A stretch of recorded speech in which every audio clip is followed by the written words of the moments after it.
So hello everybody, it is me, Demetra Kane. I don't have my mic on, so bear with me 1 second. Bam, there we go. It's me, Demetra K. And it is the Demetra K Show. It is also Wealth Wednesdays with Walter, where we talk about all things money, how to make it, how to keep it, and everything in between.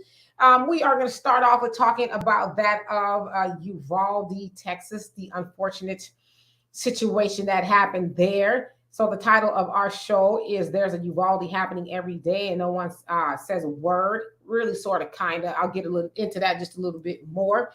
But I'd like to say hello and welcome to YouTube and Facebook, the other side of the conversation. You all are not just viewers, but you are participants. This is probably one of the only shows that reads, I want to say, each and every comment.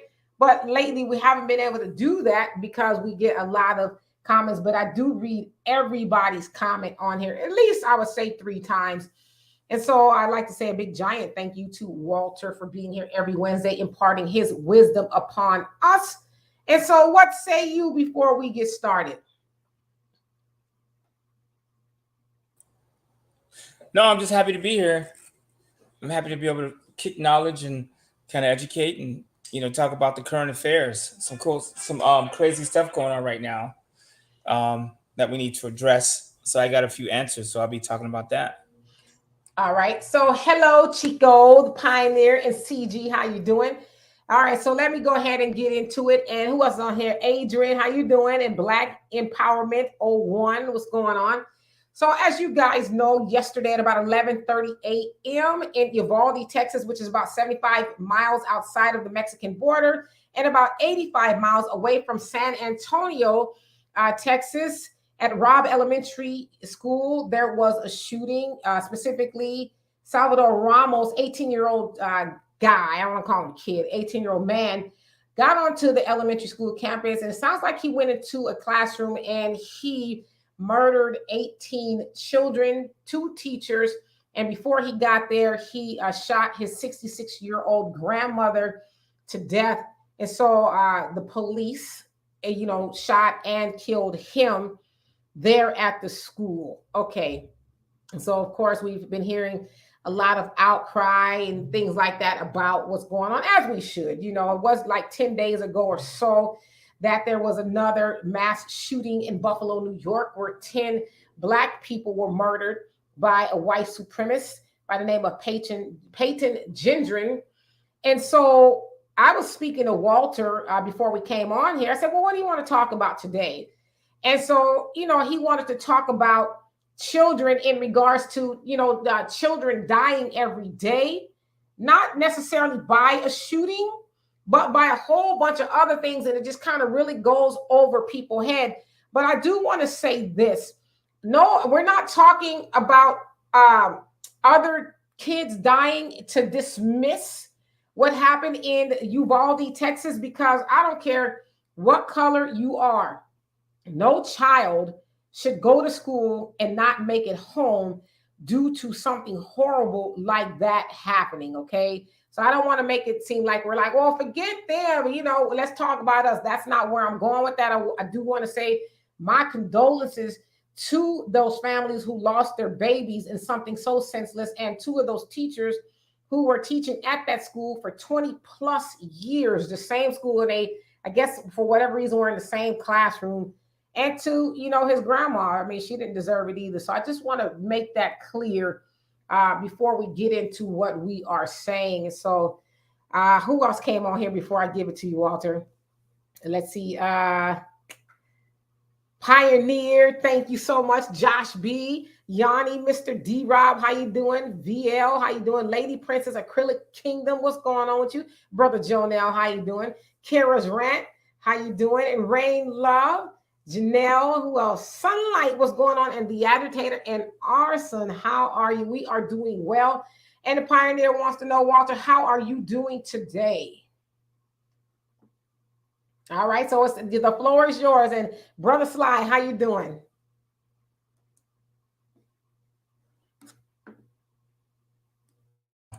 Oh, there it is. Brother Sly, I'm going to steal that name. I like that. I like to steal names. Be careful what you say in my presence. Actually, I'll give you credit.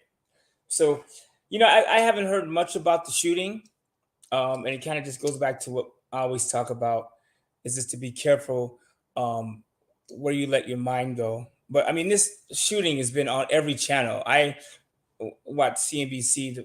I mean, I've been glued to it because of the economics and everything that's going on and getting ready to happen to us financially. So I've been watching that. But I did see the shooting come up. Um, it just, I don't know. I don't, like, I don't know what goes to a kid's mind to like shoot your grandma and then to go shoot everybody. I can kind of tell you what the issue is, that's leading up to that. But to get to that point altogether where you just, I think he's dead. The kids are dead. I mean, like that's tragic. It almost makes you not want to have your kids go in school. Um, I don't know. If I was gonna have kids today, I would not have them in school.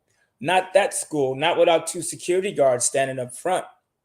It's crazy too to think about. You walk into a bank, the first person you meet is the armed brother or the armed sister or whoever it is with the weapon. Why don't we have armed guards at the kids' school? Some schools, some of these really nice schools, they got security. And I remember even high school I went to toward the end, they were talking about putting up metal detectors and all kinds of stuff. Just so, in my opinion, I think all of us need to really work on protecting our children, right? If we don't, I mean, there should be two armed guards at the school, a sniper on the roof and somebody walking around, especially, like you can't walk up to a school, at least you shouldn't be able to without getting noticed. I jog past the school on a regular basis, not that regular, but I jog past the school and I feel like a weirdo driving, going to the school. Because I'm like, okay, first of all, I'm 50 and I don't need to be lurking around this school. My kids, they don't go here. So I can only imagine what it takes for somebody to actually walk into a school carrying a bag or a loaded weapon. So I think we just need to pay more attention to that. The other thing too, and some of the notes I want to go over today, is what are we teaching our kids? I think if you take the kids and you let them off the hook early, they get too much control and they start making up their own minds. So I think, and it always goes back to what are our kids doing? Like my son Evan used to play video games all the time. And then I ultimately, we had a long conversation and sooner or later he stopped. But in that game, they were shooting and killing the whole night, 3 a.m. in the morning. I wake up and he's screaming and killing and shooting. And then falling asleep. What do you think he's dreaming about? And then what do you think he's waking up thinking about? And sometimes it's like in basketball, they take practice shots in their mind and some of them become very accurate on the court. So if you've got a kid that is in his mind pulling the trigger, sooner or later, that's going to spill out to real life, right? I'm not saying we need to, I'm not saying we need to stop them from playing video games, but I'm saying we need to, we need to control that, what they do with their time, right? And I know somebody says I haven't seen an armed security guard in Wiles. I see him all the time. Every time I go to my bank, there's an armed dude sitting there. So, but I get it. They're not everywhere, but where they should be is at the schools. That's where they should be. And then if you have kids, I don't care what age they are, you need to be in their face. Like it seems like a lot because, your kids be like, oh my God. But, I'd be in their dish. My son, Evan, was here. He's 19. He just got out of Berkeley for the summer. And me and him had a conversation till 1 a.m. about life, hustle. Me and him, we went over a bunch of stock picks. I was telling him what stocks to buy and what to do. And, I'm just like, I kind of feel for him because, I'm just rambling. But I'm teaching him shit that he can use for the rest of his life. And, my other kids don't want to hear it as much. So they're like, oh, Dad, we don't want to hear about that shit. And then when they ask me for money, I'm going to be like, I don't want to hear about that shit. No, I'm not babysitting. So we need to be in their face. We need to take them by force. Otherwise, they're going to go out and do stupid stuff. I don't know if that makes sense. Yes, it does make a lot of sense. And in fact, Donovan and I, and hello to everybody that came on here. It makes perfect sense. Donovan and I actually was talking about that yesterday, and that we do need to take these kids by force. Now they said that this, and I don't want to call him a kid because chronologically, he's a man, but they said that he was bullied at the high school he went to by the clothes he wears or something like that, and so they're trying to say he also has some mental issues and things like that. But I think we do need to start taking it back a little bit because, as I said to Donovan yesterday, yeah, they're going to politicize this and say, oh, it was the Republicans, it's the Democrats. But, Walter and I are old enough to remember when we used to sit at the table every night with our family at dinner. We would sit at dinner and we would talk and joke. How was your day? What happened at school today? And this, that, and the other. But nowadays, people don't even do that with their children anymore. Somebody cooks, they get their plate, and they go back to their rooms, and you don't see them, for the rest of the day until maybe the next day, right? Because there's so many confines in their rooms. They got TVs, they got video games, and things like that. And so how do you really know what your children are doing? How do you know what they're thinking? And the reason I bring up the kitchen table as far as us sitting down and having dinner every night, because that was really the checks and balances, right? That was the way to take the temperature of what's going on. Because a lot of people, they don't have somebody to say, hey, how was your day today? What did you do at school? Did you have a good day? Like, a lot of people don't even get asked that question. And so that's why I call it a checks and balances. So a person might be able to say, well, in their mind, well, I'm glad you asked. Because today at school, this happened to me. Or, I need your opinion on this. So we got to take it way back to the old school where we actually have conversations with each other and actually let each other know, listen, I care about you. Even if it's just me giving you 5 minutes of my time to say, how are you doing today? And actually be interested in hearing your answer. And if you weren't having a good day, continue to listen to you and say, well, maybe you could do it this way next time. Oh, are you being bullied at school? Okay, well, let me go on up to this, let people know, especially your children, know that I'm here for you. I'm listening to you. And this is what we're going to do, right? And teach your kids how to fight. Sometimes I think we become so soft as a nation. Sometimes you need to tell your kids, you got to punch somebody in the face. I can tell you, when we moved from Santa Barbara, I remember being ripped from Santa Barbara and then ending up in Riverside, California, which is one of the shittiest places you can move to. And we had this big bag and beach clothes and just dressing for the coastal areas. And kids, they were harassing me the whole time. Oh, what's with the bag? You wearing the purse? I remember it was Jamie, oh my God, and Jeffrey Weimer. I remember. And they used to always mess with me. And I was like, man, y'all need to cut that shit. And then one day they came out the classroom and I didn't punch the girl, but I punched the dude right in the face. Bam, bam, right at the front door. As soon as all the kids watched me punch this dude in the face. And then one of his homeboys came and was like, yo, why you do it? I was like, man, they sweat me. I ain't going for that. And that was my boy Kenny, one of my best friends today, the dude that came to whoop my ass. The point I'm making is, and then do you think I got bullied after that? Not at all. I didn't, matter of fact, I was a hero. But, I took it from the teacher. But at the end of the day, she was like, I get it. So we have to protect our kids and teach them how to protect themselves. Like, I would rather my kid get in trouble with the principal than be bullied. Number one. The second thing is, are your kids as fly as you? When they go to school, what do they look like? I'm not saying they need to be in Gucci and Louis, and you don't need to be in Gucci and Louis too unless your bank account is growing. But that's a whole nother conversation. How do your kids look? I see some of these kids that go to school and they look crazy. You're not even giving your kid a chance. Like, if you can afford to have your kid have decent clothes on and look good, like, take a moment before they walk out the door. And how do they look? Do they look fresh? I mean, do they, kids have swag and all this stuff. It's just what it is. We can't really do anything about it. But set them up so when they go to school, they look good. Another thing that used to bother me about school is, and they had like free lunch and shit like that. And I would always feel like shit going to get free lunch. And both of my mom and my stepdad, they each had a Volvo. We lived in a nice house. We each had our own room. You know what I'm saying? I know we had nice stuff. I was smart enough to go, hey, we live in a nice neighborhood, but what's with the free lunch? And so there's sometimes I wouldn't even eat.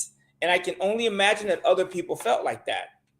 So one thing, you know, when my kids were growing up, they were like, they had free lunch for a second. But I was like, yo, forget that. Like, who would I be to send my kids going through that? So I would pack their lunches and we would do stuff. Give your kids a leg up. Make sure they're presentable when they go to school.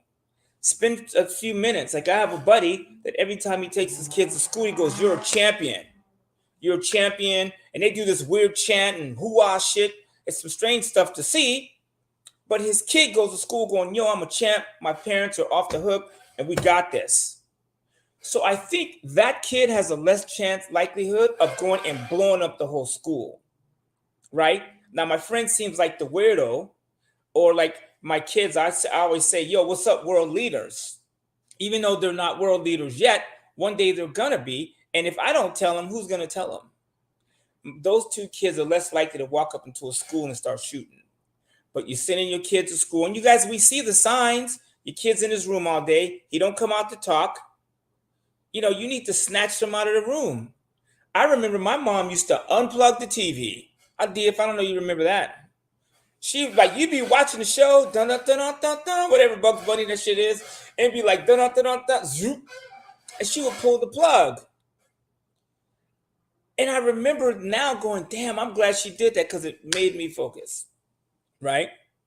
So now here's the other thing too, you guys. There's always a crazy side to this argument. First of all, the Jordans and the nice clothes, I'm not saying get out of control. But like, your kid is wearing Jordans to school and fresh to death, then they're probably trying to steal his stuff. So I wouldn't call that bullying as much as I would call attempted robbery or premeditated robbery, right? I heard this thing Shaq talks about. He started this shoe brand, and he sent it to Walmart because the girl was like, "Yo, how could you be this leader, but have us paying $200 for shoes?" So he started a shoe line at Walmart so everybody could look good, but yet the parents weren't getting killed. So, and I never bought my kids Air Jordans. We never had that conversation.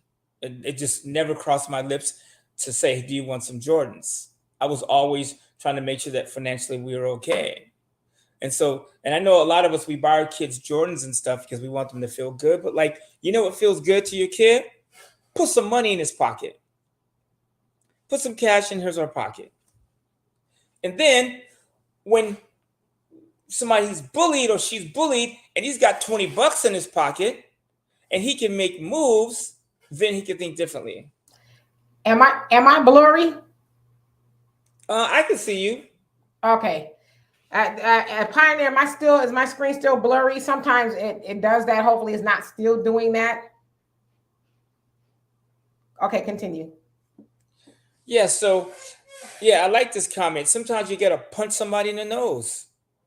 And think about this, you guys. Think about if countries want to get their way, what do? They send in the military. One complaint I have about Black people is we don't have force. We don't have military. One of the things I love about Kanye West is he is second in security next to the president of the United States.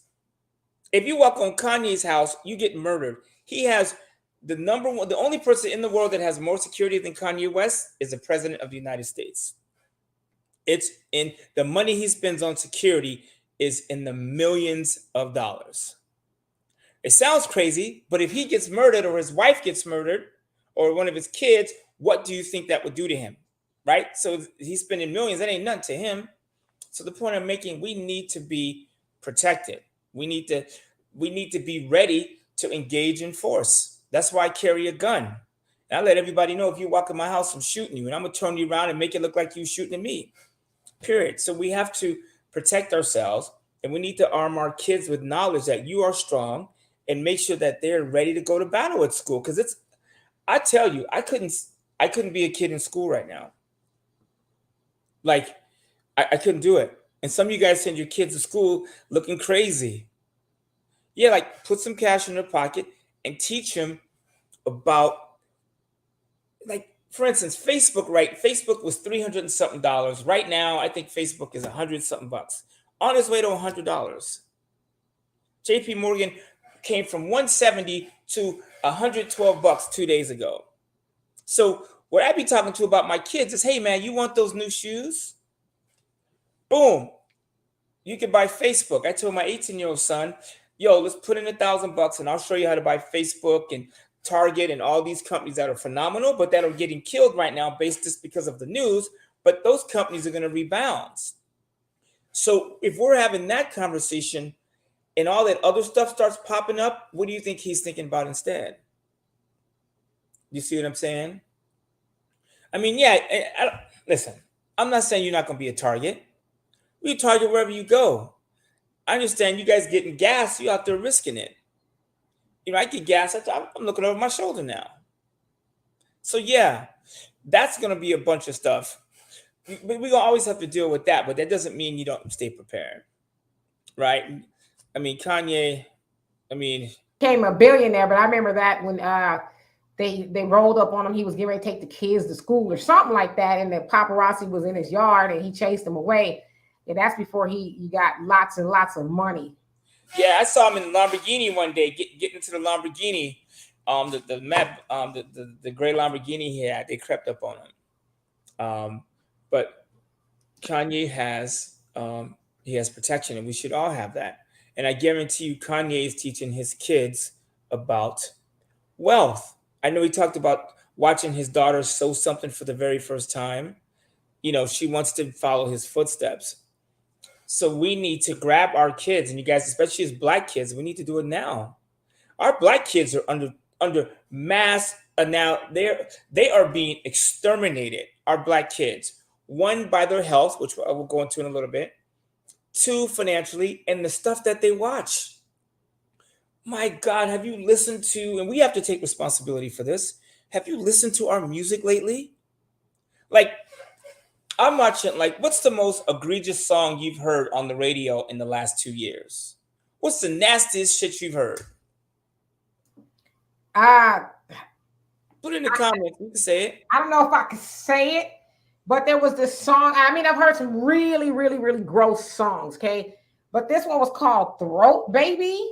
Oh, stop. So, yeah, you can imagine what that was about. And I'm like, WAP.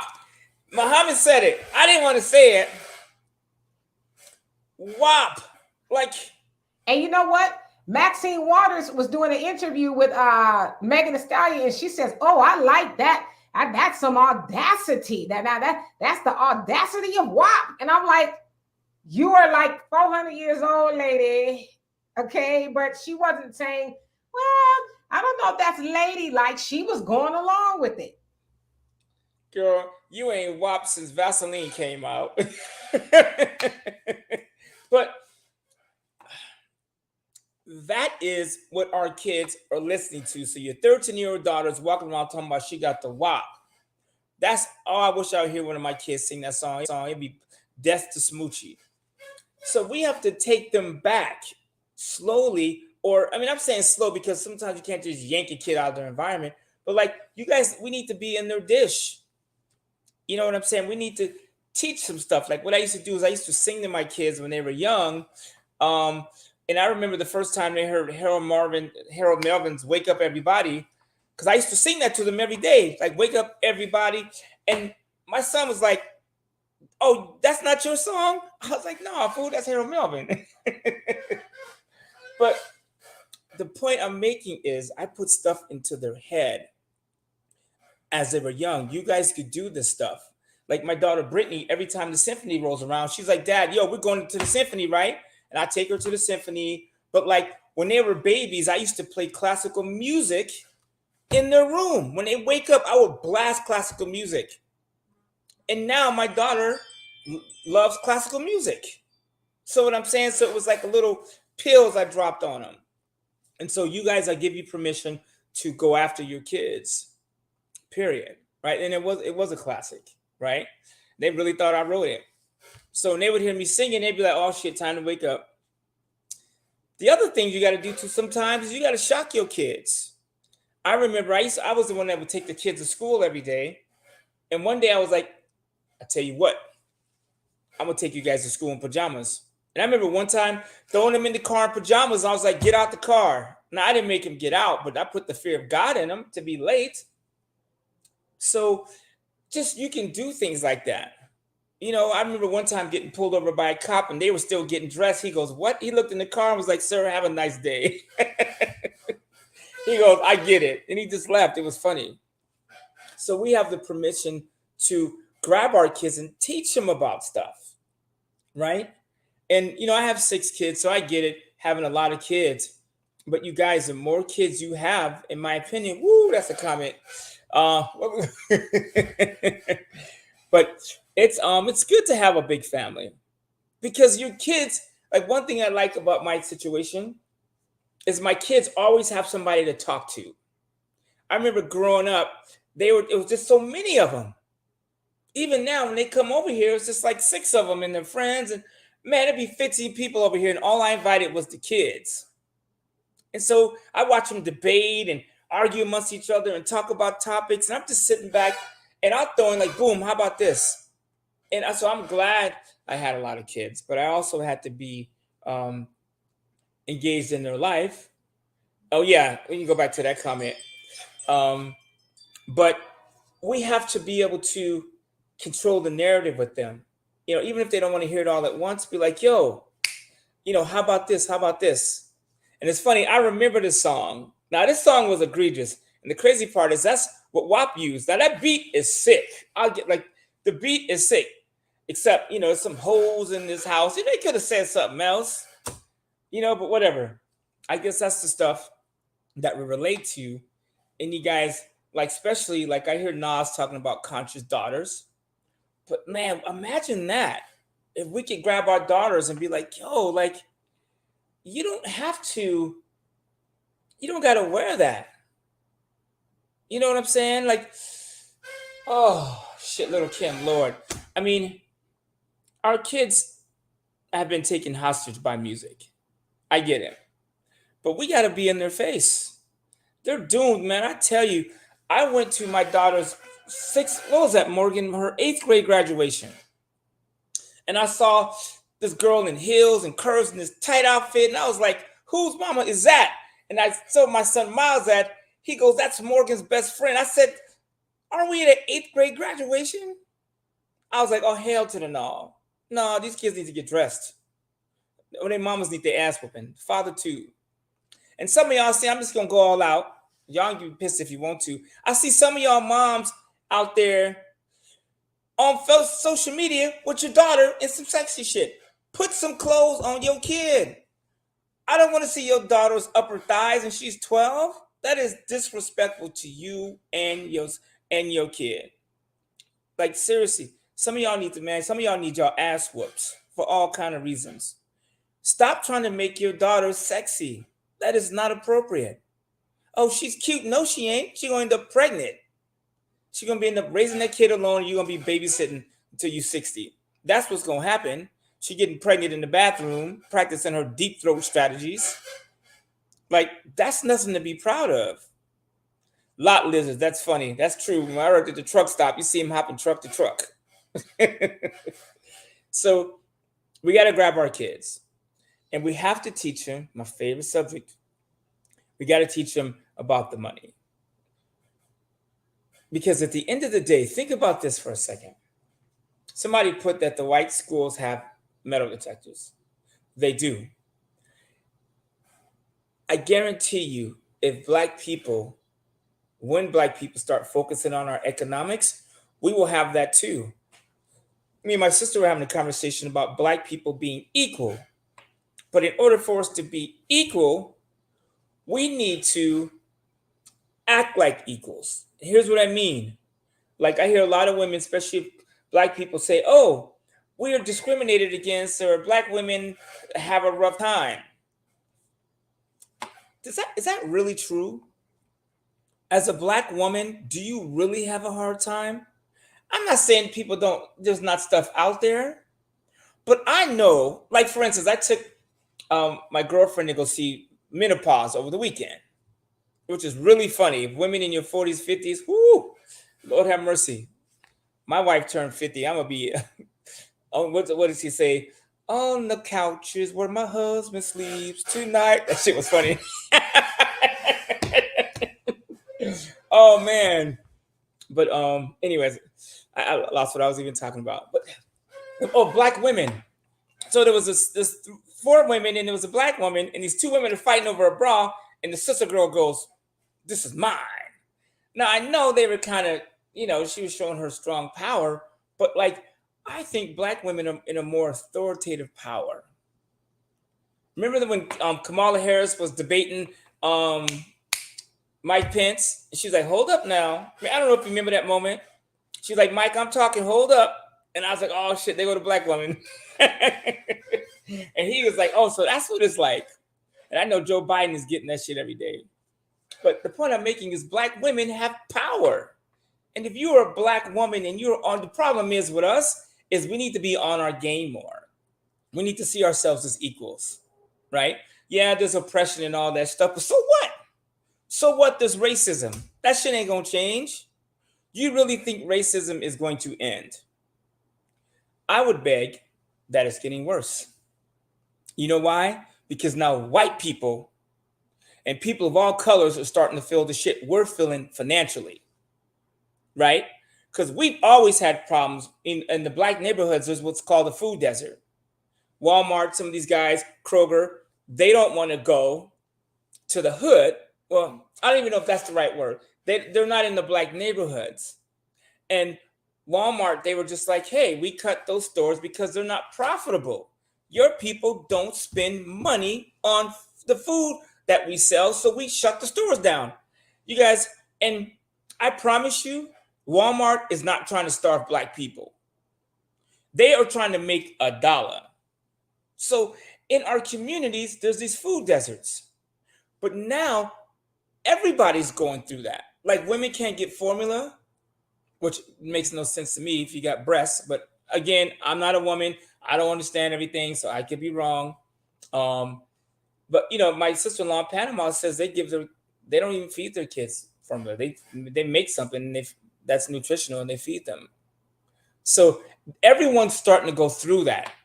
When I pull up to the gas tank and I look over and I see a white dude getting gas, he got the same look I got on my face, like, oh, hell to the no. This is insane. Right? So if we start treating ourselves as equals and we could skip some of this racist talk, I get it. We have to be black and we got to watch our back. But at what point do we just wake up and go forward regardless of what color we are? Do you know what I'm saying? You know how people treat you? Like, look at this. Take money away from Jay-Z. Take wealth. Take his businesses, the 40/40 Club, Ace of Spades, all these things. Take that away from Jay-Z, and he's just the Negro that stabbed his record label manager or the dude that was selling drugs on the Marcy projects. Take that away from Jay-Z, and how do people treat him? His hair looking all crazy, or whatever his look is right now. Do you know what I'm saying? Or Biggie Smalls. Think about B.I.G. Forget those two. Let's go even deeper. Think about Tupac. If you saw Tupac crossing the street, thugged out, wife beater, sagging, yo, nigga, what up? You would be like petrified. But I guarantee you right now, if Tupac came from the dead, thugged out with a tank top on, first of all, Jada would be happy as hell, right? Willow too. But like, if you can imagine Tupac coming from the dead, it would be the shooting and the Johnny Depp and Amber Heard trial, all that shit would be on page 22. Tupac would be on the front news. Why is Tupac so popular? He was good at his craft, number one, and two, he had dough. Because when you're thugged out and you're rich, you can walk into an establishment that is filled with rich people and they will treat you a certain way because you are wealthy and you bring something to the table. So why don't we think about that, right? And let me tell you how to help mental health. Oh man, I sound like my my assistant, she'd probably be going, this Negro, I have this conversation with her all the time. Like my buddy Dan Charlier, when I would be having a bad day, he'd say, Walter, let's take a walk. And then I noticed when we started moving, my sad feelings of feeling sorry for myself disappeared. The point I'm making, if you can't be moving and depressed at the same time. It don't happen, or it's rare. You see what I'm saying? And so if I'm on the grind, like this morning, man, I'm so happy. Remember 2 weeks ago, I said I could sell this candle. I made these candles last night from scratch at 1 a.m. Made these candles myself. Here's the point I'm making. The point I'm making is if you have shit to do, you don't have time to think about the negatives in your life. You know what I'm saying? Oh, don't get it twisted, man. Yeah, you came late, my brother. See, go back and watch the tape. I wasn't hating on Tupac and Jay-Z. I'm saying if you take away their money and power, how do we treat them? See what I'm saying? Black women, let me talk to you. Right, hold on. Let me light my candle in the honor of Kevin Samuels for a moment. Let me have a Kevin Samuels moment without insulting everybody. How do you treat a brother that rose up in a tank top, sagging, thugged out with tattoos? How would you treat him? Would you be like, oh, hey, girl, how you doing? Would you talk to him? No, not at all. You see what I'm saying? All right, dude, in due time. So the point I'm making is we treat people differently over money. I don't care what you say. Take money away and power from most of our leaders. And while we at it, while we talking about AIDS, who's the most famous AIDS victim? Magic Johnson. How is he still alive? Magic Johnson got AIDS in the 80s or 90s or something crazy. Remember that? Matter of fact, what did Homeboy say? Dave Chappelle said, I'm the Magic Johnson of the coronavirus. So when he said that, I was like, you know what? Magic Johnson's been alive forever. You know why Magic Johnson is alive? Because he built his wealth. You see what I'm saying? And he's been working on himself. That's what I'm talking about, right? That's what I'm talking about right there. Let me ask y'all this, because I'm seeing some people saying this dude is out of touch. Don't invite this dude on your platform anymore, and that. So let me ask y'all, what issues are y'all having with what's being said? If y'all don't mind me asking. Oh, please do put those answers on the screen because I'm curious too. Ding, ding, ding, ding, ding, ding. Oh, I'm gonna wait in the meantime so you understand what I'm saying. And if you don't believe money and power is effective, then you are on the wrong planet. Let me ask you this. Stop paying your mortgage for 60 days and see what happens. See what happens to your rights. When you have your shit together and you are working on something, you are less discriminated against. Do I face racism? Every day. I was telling my assistant, I walked through the neighborhood, I have this Chinese lady and this white lady who I've never met. They won't even look my way. And I know I talk to everyone else. I know what the issue is, but do I stop and dwell on it? That is their problem. Do you understand what I'm saying? So, but I can tell you what, I live in a neighborhood, or they live in my neighborhood. I don't feel unequal to them. Matter of fact, when I see the two of them, I feel sorry for them because they have that kind of energy and hate in their mind. You see where I'm going with this? So, and I got the money and resources to stay here, and they can kiss my ass. And so when you have your stuff together, people treat you differently, and or you have the ability to deal with them differently. Let me address this. Manolo, how you doing? And in case you guys maybe missed the memo, this is Wealth Wednesdays with Walter. So on Wednesdays, we do talk about money. I know to a lot of people, talking about money and how to keep it and earn it and all that kind of stuff is not really appealing. But to some people, it is. And so while I love you guys all very dearly, if you guys do not want to talk about money, because, in our community, we talk about a lot of stuff. We talk about injustices and, anything in between. But I don't care what anybody says. If we don't have any money, we don't have any power. And y'all watched me long enough. At least I think a lot of you have to know that I'm not one to just continue harping on, oh, they're doing this to us. Oh, they're doing that to us. Because you know why? They don't give a damn. They being the oppressor, whoever that is to us, the white power structure, they don't give a damn about how we feel. But until we learn how to keep most of our $1.3 trillion in our community and have it to circulate longer than 6 hours, then all we're going to do is whine. One of my favorite quotes is, yeah, it's okay to get angry, but take action while you're getting angry. And so we can lace up our boots, we can lace up our tennis shoes, and we can march circles around the White House in this whole country, and nobody's going to do anything until Black people get on the same page as Marcus Garvey asked us to do so many years ago, as the Honorable Elijah Muhammad asked us to do so many years ago. And you guys who, are Moors, Noble Drew Ali asked us to do that. Farrakhan is asking us to do that. Dr. Claude Anderson is asking us to do that. And so while we could talk about the oppressor putting his knee on our neck all day, or how Joe Biden won't sign this bill, or how they won't give us reparations, all of that is just babble until we start pulling our money together and making some major moves. Case in point, how is it that the Asians, who are about 6% of the population that have most of the wealth in this country, how is it that they have not been here as long as Black people, but they have a hate bill? Anytime the Asians say, White House, we need you to jump, guess what the White House says? How high?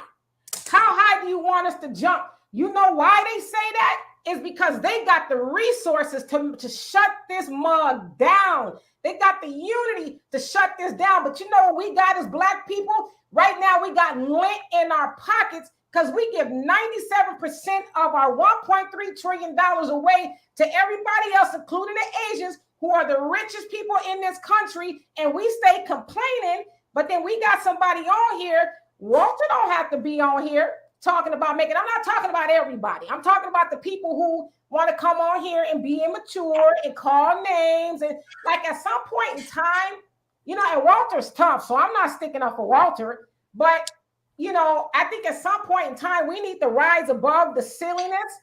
And for those of y'all who would watch a Kevin Samuels or even a Thaddeus Matthews or any of those other guys, one of the things I really liked about Kevin Samuels is that he was not afraid to call Black men to the carpet and say that y'all need to grow up and be mature. Somebody with some wisdom is coming in and giving you wisdom. Sometimes it would just behoove us to listen.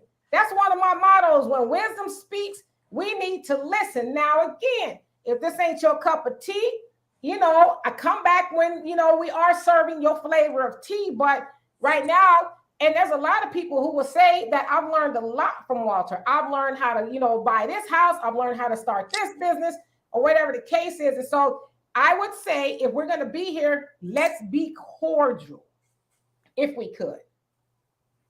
Y'all thought I was a mean one. Shit, I'm like, damn, stop beating them. But here's the crazy thing.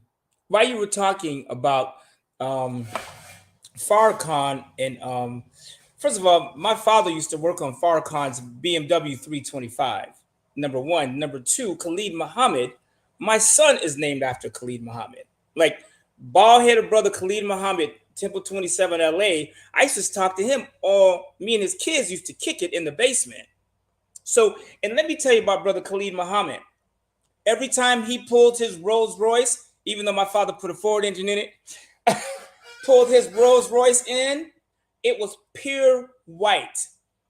And I remember Khalid Muhammad one day saying, when the sisters sit in this car in their white gowns, it needs to be spotless. So my father would cover the seats. He'd be like, don't go in there. Like I remember how elegant and clean how elegant and clean he was. And every time I saw him, I was like, this dude is well put together. And I know when we would go to the temple, the first thing they would do, or for sure, is they would pass the bucket. And they talked about economics more than anything. So, and I'm a financial planner by trade. So if it was up to me, all we do is talk about money. Because when my sister asked me to talk about the shooting, I was like, do we really need to talk about that? Because the shooting, those things are now happening every day. You know what's crazy is we lost 19 kids at that school shooting. That is insane. But how many kids do we lose every day to gang violence, to obesity, to heart disease, to child abuse, to black on black crime? How many kids do we lose? Every day we lose kids to this stuff. So what we should be doing is focusing on ourselves. And I don't have all the answers medically, but one thing I can teach you how to do is build wealth and take care of yourself financially. That I know how to do. And when I started doing that for myself, my life changed. That was the end of it. There wasn't, I used to complain and, protest. And then, and he was even my father, who was a Muslim, who was like, no, you need money, power, grow your food, take care of your health, and then other things will fall in line. My father, being the Muslim he is, he never, ever, ever, he never talked about protesting. He just always was like, he talked about all kinds of stuff, but he was more about do for self. You know what I'm saying? And that's the type of stuff that I like to talk about. Now, the other thing too, you guys, is this comment here. The money doesn't stay in our, do you need me? Oh, the money, let me go over there. The money doesn't stay in our community that long. Just give me 30 seconds. And I think, D, you said 97% of the money leaves the Black community. All right. So when y'all see me turn my camera off and y'all ask me for statistics and my message to the Black man in America, that happens to be in my room. Otherwise, I would go get it. But y'all can see this is Powernomics by Dr. Claude Anderson. He says it in this book. Now, Dr. Claude Anderson has been around a long time and has crunched the numbers and all of that. And so I'm not one of those people that's just going to say any old thing. But let's say it circulates 10 hours in the Black community. It circulates longer than that in anybody else's community. And if it circulated longer than 6 hours in our community, why don't we have anything to show for it? Where are hospitals? Where are schools? We don't even have a Black grocery store in most of our neighborhoods. Whereas our influence, as Dr. Claude Anderson said, with the 5 floors in the building, where's our influence in politics and in the courts and with the police department? If our dollar is circulating longer than 6 hours in our community, why are we so bad off? I'm just asking questions. Since, because like I said, I'm not one of those people that bump my gums and don't have no facts behind it. Like they say in the Nation of Islam, is not what you know, is what you can prove. So, Michael Jordan, I would ask you to give me your evidence that it does not circulate only 6 hours. Give me evidence that says otherwise. That's a good book. But Dr. Claude Anderson doesn't get the respect he needs. I still see this brother doing road shows. He was on Earn Your Leisure. I still see Dr. Claude Anderson doing the circuit, trying to get the word out. Like, this is a dude, a young man that has taught us so much about economics. But we don't want to hear it. You know what I'm saying? And you guys, we could have our hotels, but you know why Black people don't start hotels? Because they're afraid of Black people coming in there and screwing them up, acting crazy in them. And well, as Dr. Claude Anderson talked about too, he says, do you know during the protests and the bus boycotts and all of that, he said, my family had a busing system and taxis and all of that, but Black people were so concerned with being included with that of white supremacy, hence the false idea of civil rights.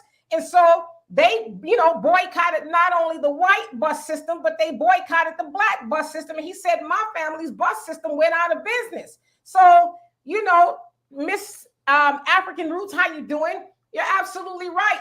Where are our rental car companies? But we had that stuff before, but we're so dead in our thinking to where we thought white was better, and we still think that way. And I'm gonna give y'all a case in point. Y'all know I love y'all, but sometimes we gotta take each other to task. If Walter was a white man up here giving advice about money, he wouldn't be called all kind of names and stuff like that. But when it looks, and then like to his point with Dr. Claude Anderson, Dr. Claude Anderson is like one of the greatest to ever do it as far as Black liberation and how, like, he's done the work.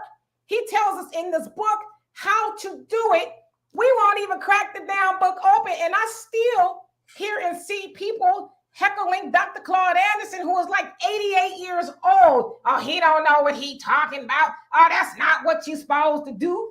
But it usually comes from somebody who has not done the work. It's just like we have it ingrained in us to just be cantankerous when it comes to each other, right? Like, oh, that Negro can't know what he talking about.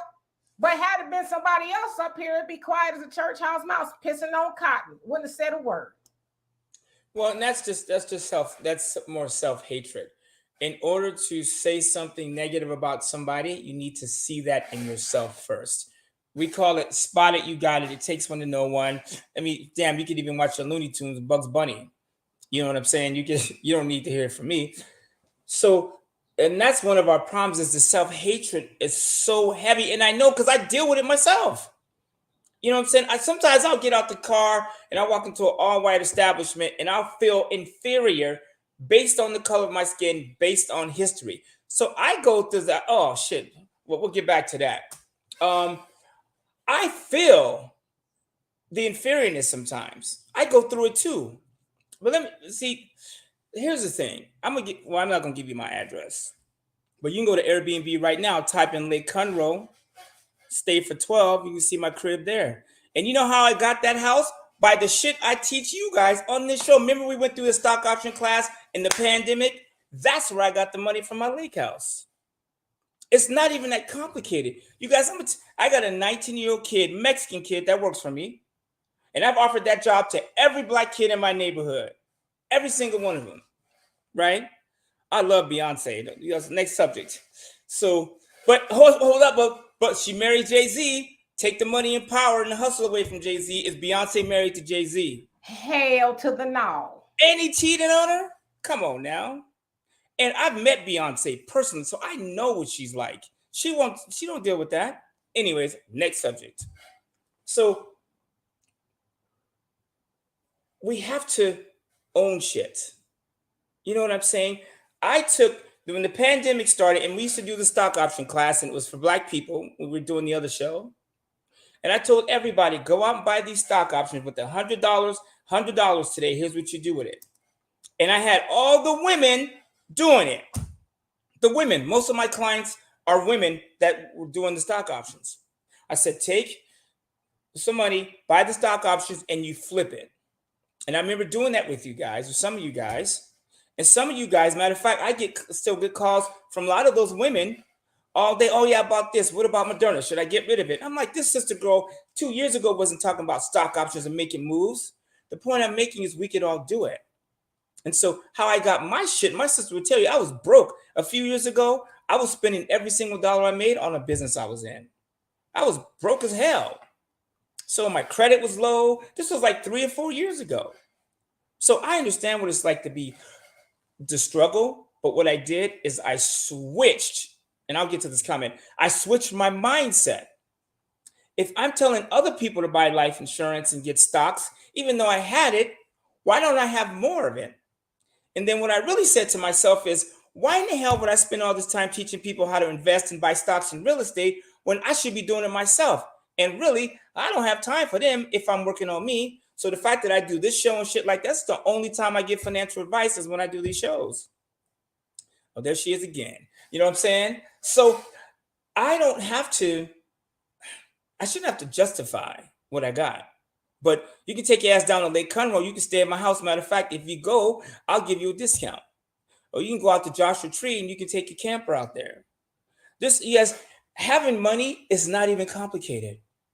It's just taking your mindset. Like somebody asked, why did I feel inferior? Because of the shit that I keep hearing.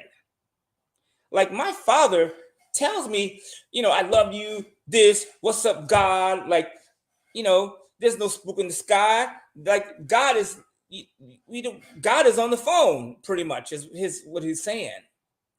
So that type of stuff I started taking on more, and now I just feel better. I mean, I still have my moments, and I think we all do, for being honest, right? Because we've been taught that Black people ain't shit, and we are slaves, and all this stuff, and that came from the colonizer. But now we are doing it to ourselves. That is crazy.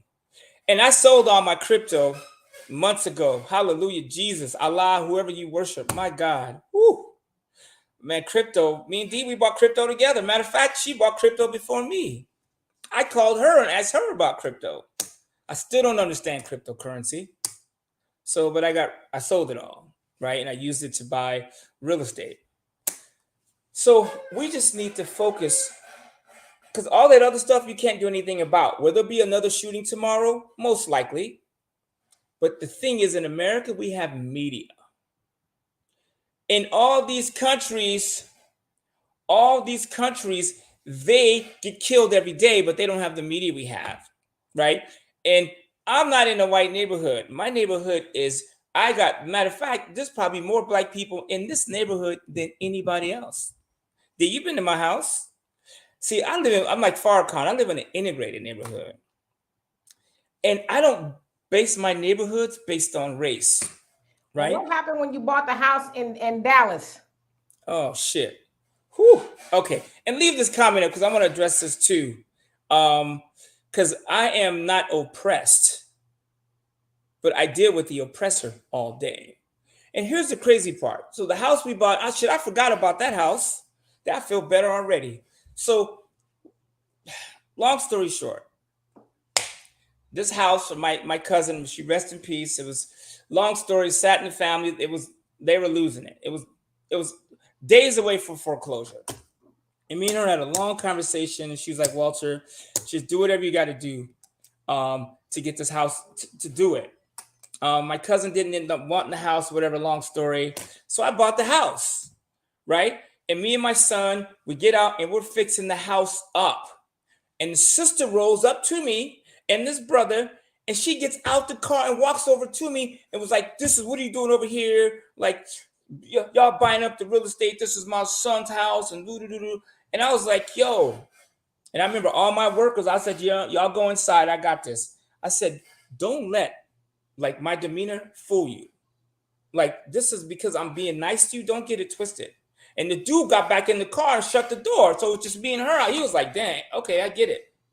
The point I'm making is the white man, and I mean, it's a white man. I'm not just saying that theoretically like most people do. The white man bought up the whole block. I bought the only house, the corner house. I was the only Black person to buy a house on this street. And I told my crew, next time we come back, we're bringing a gun. So I got sweated by my own people.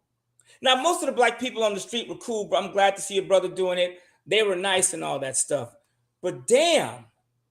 And I said to myself and to my son, if there was a white dude standing here, she wouldn't have been over here acting crazy, because we hate ourselves so much. You see a Black man over here fixing up the neighborhood, and I gotta bring a gun back next time. So we don't want to see each other with shit. That's the problem. And a lot of times it's because we don't have shit. I guarantee you, people making these negative ass comments ain't got shit. Because I tell you what, people that have shit understand what it takes to get shit. Right? I love, for instance, when Dr. Claude Anderson talks about money, I love it because I want it. I want to be able to take care of my family. I want to be able to, when my daughter needs a car, I want to be able to say, fuck it, you can have it. Now I'm going to take her through it because I don't want to pay for it. And I don't really have the money like that. I need that money for something else. But the fact, that I can give it to her does something to me and to her. You see what I'm saying? Now I'm angry as hell that she needed a car, but it's whatever. people say money's not important. I got, when they told me I had cancer last month, I was like, whoa. So you ever see Final Destination? You know what I'm talking about? Like, I don't care what they do in the movie, their ass is dead. So that's kind of how I felt when he told me I had cancer.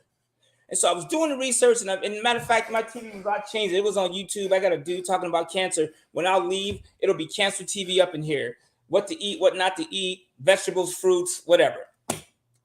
But like, I found this research facility in Mexico. The lady on the phone had with not even a stutter in her voice was like, Mr. Coulter, you can start next week. It's $47,000. And I went, whoa. And she kind of felt my pause, and she was like, do you want to live or not? And I was like, oh shit. So you mean it's going to cost me $47,000 to get treatment for my cancer that doesn't have to do with radiation and removing it? Now, of course, there's other things I could do. I'm doing whole foods. I'm doing fruits and vegetables. I'm not eating meat, dairy, which I never really did anyways. I'm not eating processed foods, all that shit people eat. I'm not doing that stuff anyways, right? So I get it, and I understand how cancer works. The point I'm making, though, but it's just money. That's it. And here's the other thing, too. The fact that I have my own business and I have people working for me, I can sit here 8 hours and watch cancer TV on how to heal myself.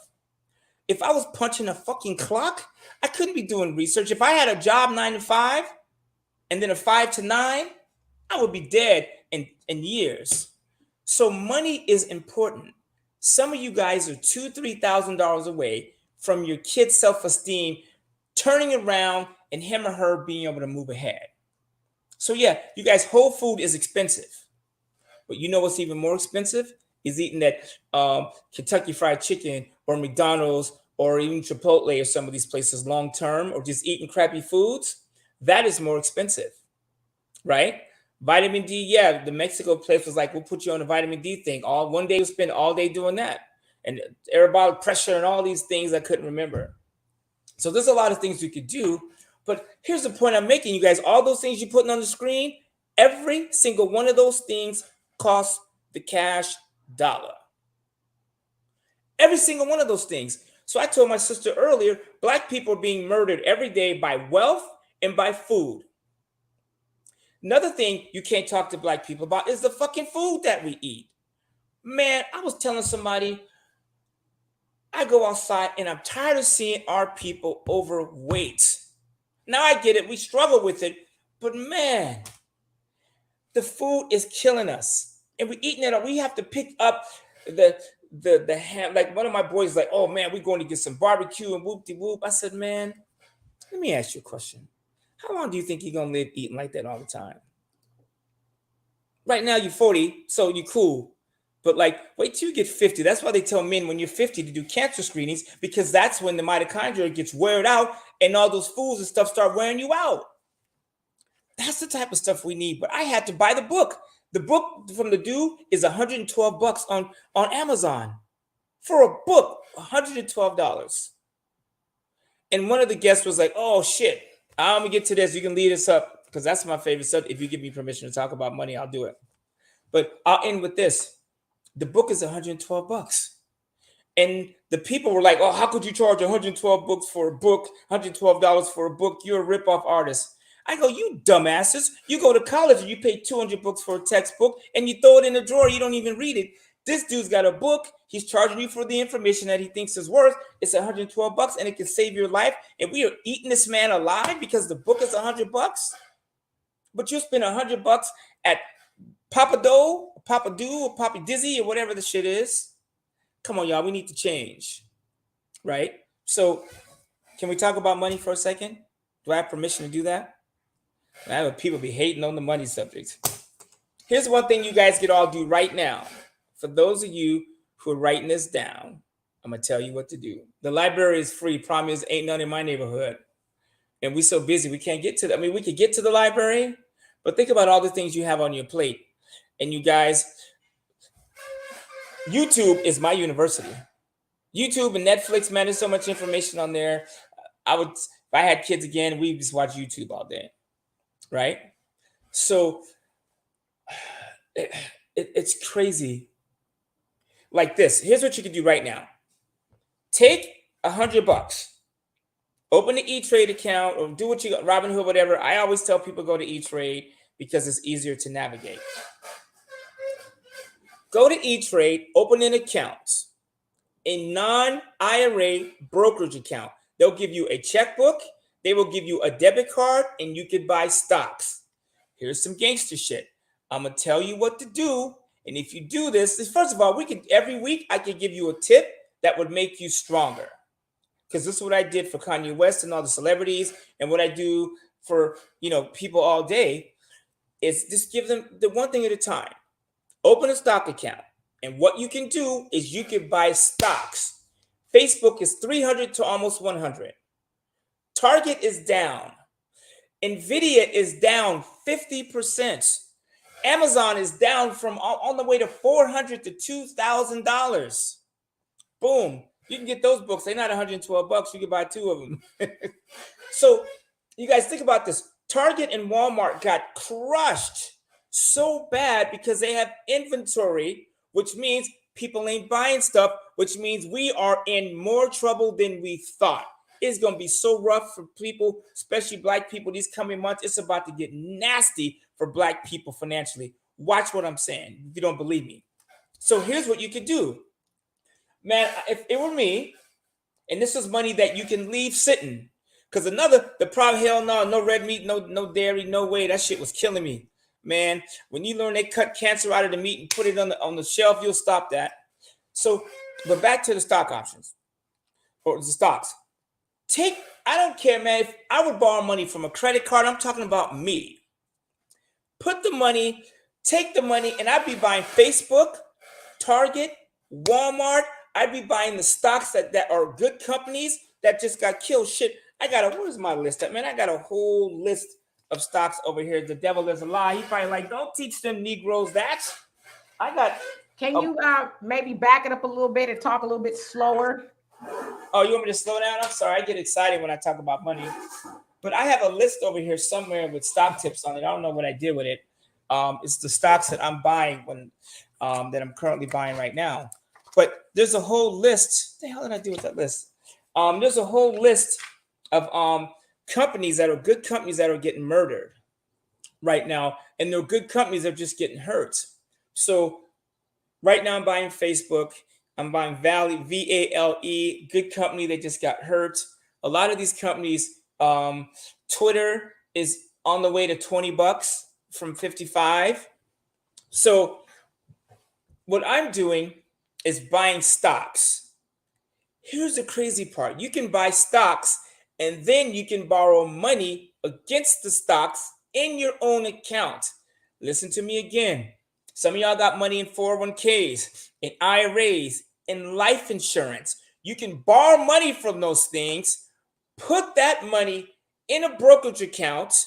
And I had my friend Fabiola D, we went to school with her. She came to my house one day. We had dinner and drinks at like noon. I don't know why we were drinking at noon, but that's how I used to do it. And she asked me, Walter, what do I do right now? And she goes, my husband is tripping. And so I need to do this on my own because he don't believe in financial, all this stuff. He thinks it's just stupid. She goes, I'm pulling my money at my 401k. I said, take that 401k money and buy stocks and then borrow money against the stocks and use that money that you borrow to buy stock options, long-term stock options on these stocks. Here's what I mean. You could take $100 and buy stock options on a stock for 3 months or a year, whatever, depending on the stock, and they will let you control that stock. So if Facebook is at 100, and I don't know where it's at right now, but you can Google it. Let's say Facebook is at $130. You can buy stock option that says, hey, I want to buy stock options at 180. What that means, and let's say that costs you $1. So instead of spending 130, you only spend $1. And if Facebook goes from 130 to 180, that dollar will move with that. It will move in the direction it will go up. Do you understand what I'm saying? And so the problem is Not the problem. So the things what you can do now is Facebook goes up, up, up, up, and up, and the stock option goes up with it. And you can do that with Facebook, Walmart, Target. These are all big companies. Nvidia, that is just, Salesforce, which most of us probably our companies use. Salesforce got murdered, and the CEO, matter of fact, you guys, you know where the rich is right now? Where they are? They're in Davos, Switzerland. But how many of us are talking about that? Jamie Dimon and all these cats, world leaders, are in Davos making economic policy for the world. So I'm not saying they were connected, but we have a shooting. It seems like every time there's some world movement going on, there's always some bad news to go with it. Is it just me? You know what I'm saying? So they're making economic policy. And the guy, that's bullshit about red meat. Y'all can cut that shit out. I can promise you for a fact. We'll get back to that though. You guys, man, if you saw what they did to red meat, you would never eat it again. And I'm not saying I'm not going to eat it again. I know I love lamb chops and stuff, but when I eat red meat, I know what I'm doing to myself. That's all. Like when I eat chocolate cake or if I have a drink, I know it's not good for me, but I know what I'm doing to myself. I'm owning it, right? So again, back to the money. Open an E-Trade account. Buy stock. Borrow money against that stock and buy stock options. You guys, you can borrow money against your own money. Some of you guys have money in a 401k and you can pull out $20,000 and you could buy something. You can put a down payment on that raggedy ass house that you drive by that's on the corner sitting there. You could go pull from your 401k and buy that house and get what's called a hard money loan or a rehab loan. And they will loan you 70% of the value of the home when it's renovated and completed.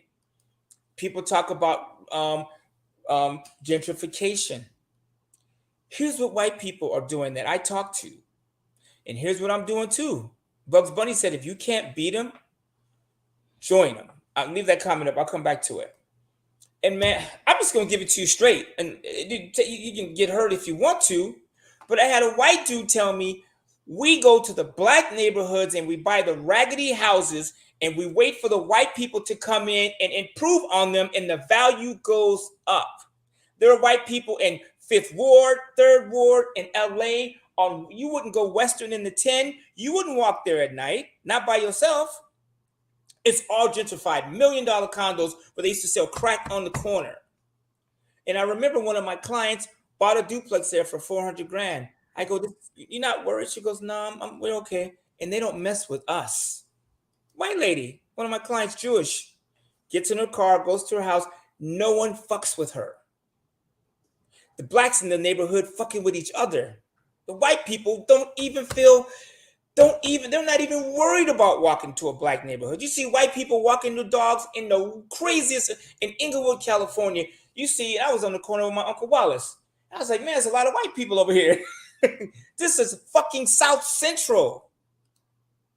Don't tell me that money is not important. We are being wiped out. So back to the stock option thing. Here, let me say it slowly. Take money, get it from where you could get it. I don't care where you get it at this point, because sometimes you just need to be a thug. You know what I'm saying? If you want to learn from Tupac, take information. Good thing about Tupac is he was smart. He used the information. That was the other part of what made him such a phenomenal figure too. Using information. I don't care where you get the money. It really doesn't matter. Like I'll tell you what, this candle cost me $2 to make. Once I wrap it and put a sticker on it, my label on it is selling for $19.99. It's just like that. After I'm done, with all paying my people to deal with it, it's $15 in my pocket. It ain't even that complicated, folks. It's just, damn it, we got to get to the point. Now, one of my boys is like, oh, nigga, you selling candles? I was like, man, let me tell you something. While you punching the clock and leaving your fine-ass wife at home all day for us. Anyways, let me shut my mouth because he might be watching. I was like, just do the math. It's not even complicated. What if me and you and our homeboys got together and all we had to do was me and you, we sit in the line and we made 100 of these a day and we pump these on the street. Amazon, Etsy, get them, whatever we got to do to get them out. Sell them in the parking lots. Hey, neighbor, you want a candle? $20. Do you realize if we sold 100 of these a day, between me and 4 of my homies. We each sold 20 candles a day that we would split. Where's that number? $45,000 a month. 100 times 15 a day is 45,000, 540,000 a year. Let me ask you a question. What do you have in your arsenal right now where you can make $500,000 this year? What do you have? I don't want to make no fucking candles, but I get the point. And you know where I got that from? A sister on YouTube that said she made $500,000. So I was like, what? I'm working too hard. You know what I'm saying? Or the clothing line I started. I know Kanye West personally. I know he got his billions from the clothing industry. So I started a clothing company. You guys, these are all things you could do. And you know what I didn't have to do? Ask the white man for nothing. The Jew, the Mexican, the Asian. Because now the Asians are the new power, right? If you don't believe it, just keep watching. I didn't have to ask any of them for shit. So get the money by any means necessary. Put it in a brokerage account with E-Trade. It's called a non-qualified brokerage account. You do that, and then they're going to ask you a series of questions. And then there's a stock option agreement on there, and you have to fill it out. Are you familiar with stocks? Yes. Are you familiar with stock options? Yes, because Walter just told you. You answer those questions, and then they open a stock option account. Then you could buy, and first of all, you can put the money in the account, and you could just buy stock options too. But when you buy stocks, you can then borrow like 50% against those stocks, and you can pull that money out and buy a car or I don't know, whatever it is. You could do that. And this is, I think, Black people, we would just slow down and stop attacking each other. We would do better, right? Oh, see, you can go to matter of fact, you can just hit me up on Facebook and I'll get you a candle. My website isn't even up yet. I started this. Where did you get the candles? Aha! For a small fee, I'll tell you. No, I went to California Candle Supply in Glendora, California. But if you Google candle supply, they're there. This candle I made for probably $2. Man, and this candle here I bought from Walmart for $4. This candle, now I made it myself, but I burned after I spent $20 on this one. I refilled it for $2 and made my own candle. Never again. So, I mean, all that information is on YouTube, right? So the other thing I'm going to deal with is somebody put a comment saying God is money. No, I think they said your God is money. That's probably closer to the truth. I agree with that. You know what? And when I was going to church, you know what they talked about more than anything? Money. And before I took my black ass out the front door, I had to walk past the bucket. And they had an usher at the front door, back door, and at the pulpit. So yeah, maybe, you know, my God, maybe I shouldn't say that. I don't want to joke about that. My God isn't money. My God is the ability to protect my family. And that takes money. Don't sit up here and hit me with the God shit. Most of you that are making these comments don't believe in God. You do not believe in God, because if you did, you would treat yourself better.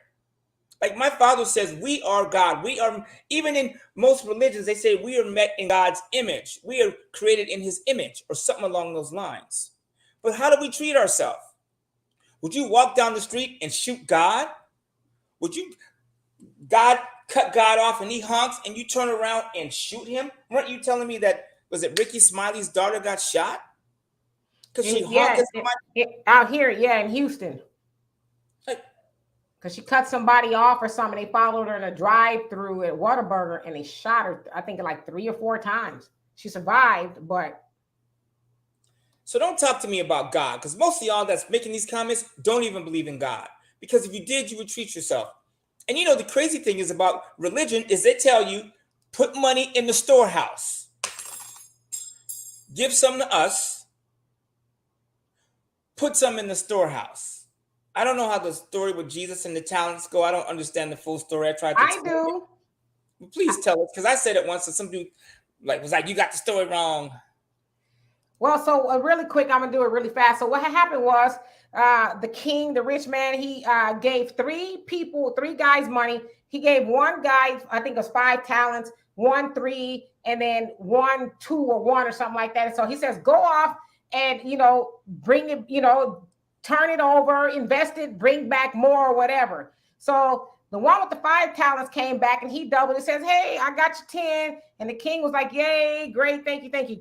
The other one came back with his 2 or 3. It says, I double. It says, hey, yay, thank you, thank you. And the one that had 1, he says, well, I didn't do anything with it because I didn't want to, I didn't want to risk losing what you gave me. And so the king said, you're a very foolish man. I told you to go out there and take risk and bring me back that plus something. And because you were not obedient, I'm going to banish you to the darkness.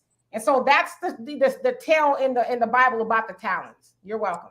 Thank you for coming to my TED Talk. Something in I don't know if it's Matthew. Hey, Brother Samuel. I think it's Matthew 25. Anyways, here I am quoting the Bible. But and that's the weakness of Black people. Is that comment right there? What's up, Evan? Did you get it? Yep. So, hey, you guys, meet my son, Evan. Where's he at? Sounded like Barry Manilow. Yep. Actually, this is my youngest. No, he's not. Yeah, you're my youngest son. He's 19. Sounded like, can you say hello? Hello. You get it? No, I didn't. Oh, shit. Okay, give me a minute. So, that's my son, Evan. He's working over here helping me take care of his inheritance. I had to kidnap him from the other kids. So, but anyways, money is not a god, so to speak, but some of you treat money like a god. Think about this. Some of you guys treat your family members and friends shitty over money. Think about this. When's the last time you got into a really bad argument with somebody? It wasn't a family member. Because you'd be wanting to kill your kids all the time, or your spouse or whatever. But what about the people around you? Can I address this? And Studio Baja, I hope I said that right. Hello, how are you? Thank you for being active in the chat. So you said it's okay to be poor, y'all. So are you meaning this? Are you meaning to say it's okay to be poor? And so I don't go to church, but what I do know is the Bible to some degree. And where in the Bible does it? And I don't know if you follow the Bible, so maybe I'm speaking out of turn here. But where in the Bible does it say it's okay to be poor? Doesn't God say that I want you to live in abundance? And he talks about all the cattle on the hill in heaven and streets of gold and, the windows of heaven overflowing so that you will live in abundance. So where is it okay to be poor? Now, I know a lot of people believe that because we believe that being poor makes us honorable in some way. But I know that I could never be so poor to go to the grocery store and say, hey, it's okay to be poor. And do you mind if I load my basket up? I ain't got no money, but I heard it was okay to be poor. They're going to kick you in your ass out the door. Say it's not okay to be poor here. And so the Bible also says that money answers all things. So I think we as Black people, we need to get out of that frame of mind that it's okay to be poor, because I've been poor and I've had money. And I tell you this, I like having money better than being poor. I mean, being poor, it sucks. You guys, this is Wealth Wednesdays. Keep that shit to yourself about being poor. It's not okay to be poor. Poor people don't have shit. Matter of fact, Jesse Jackson said, silver rights over civil rights. That's from Jesse Jackson. And you think it's okay to be poor? Try and get Ben Crump on the phone when they shoot your black ass. Oh, he's a civil rights leader. No, he's not. He's a civil rights leader that gets paid. Every time Ben Crump shows up in the source, it's not okay to be poor. And that is our, man, look, what'd you say? Black people bring in $1.3 trillion every year. Is that what you said?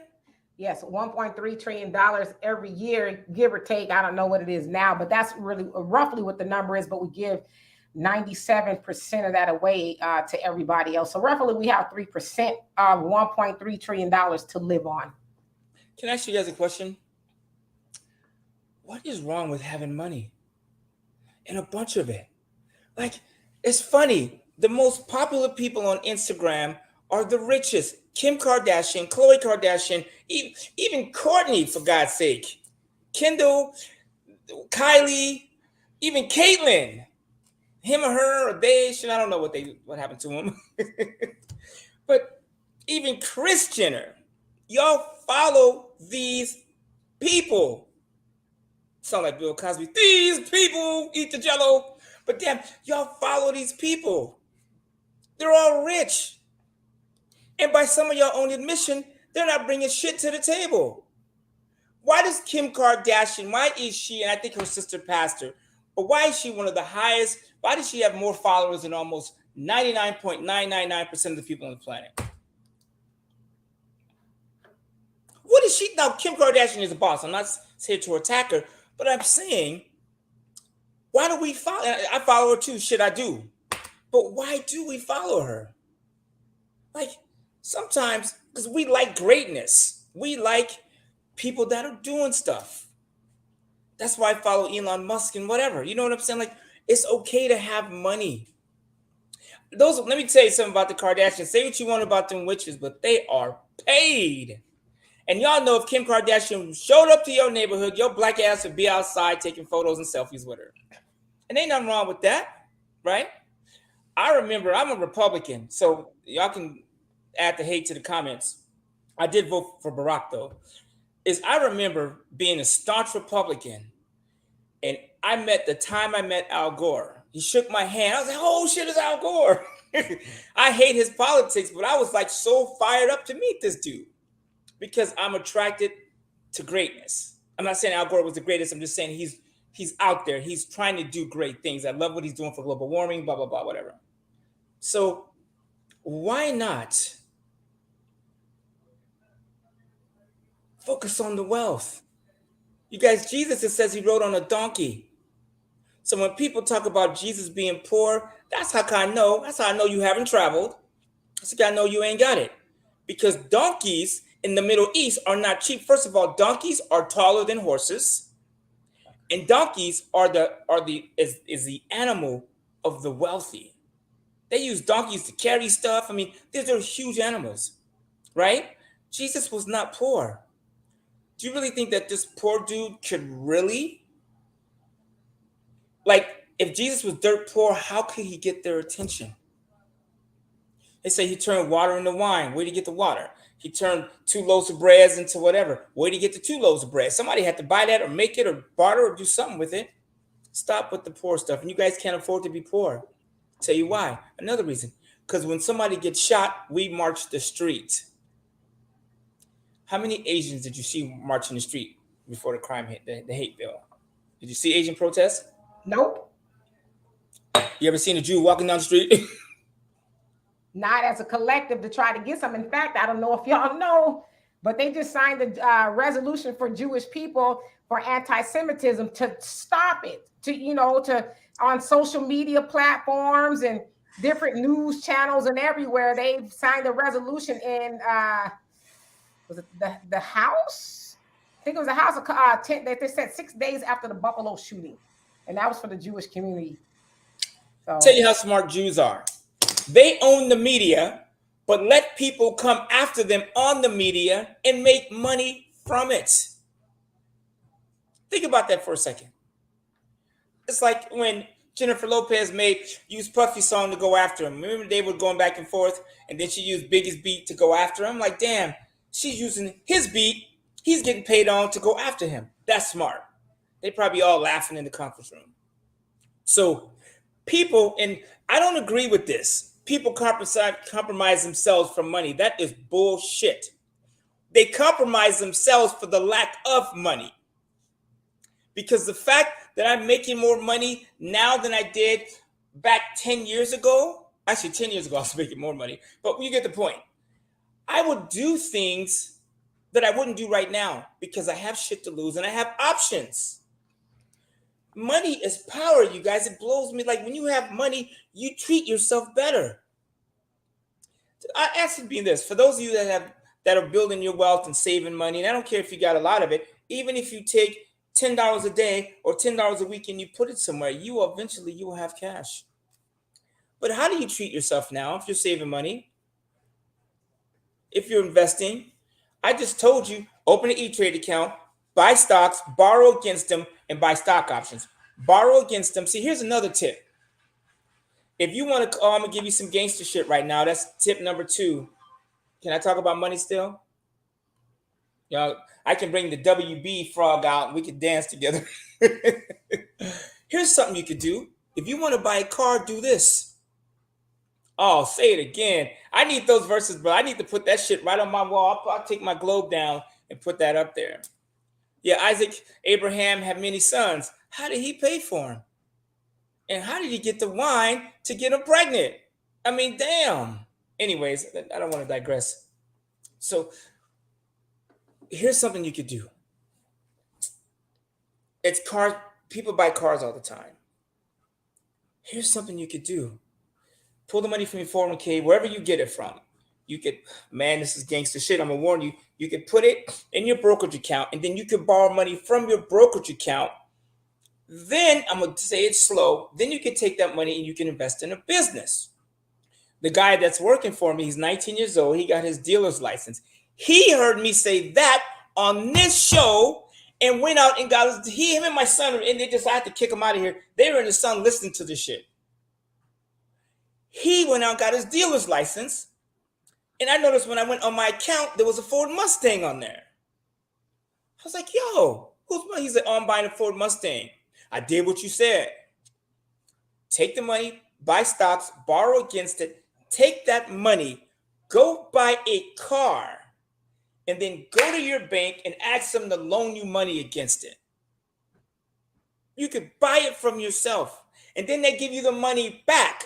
Now you have a car payment. But let me ask you this, my people. What if you bought a car and it was $5,000 and the bank gave you 10 against it? You got a car payment, but let me ask you this. Can you take 10 grand and make $200 a month on it? All day. That's what they say at the auction. They sell a car all day.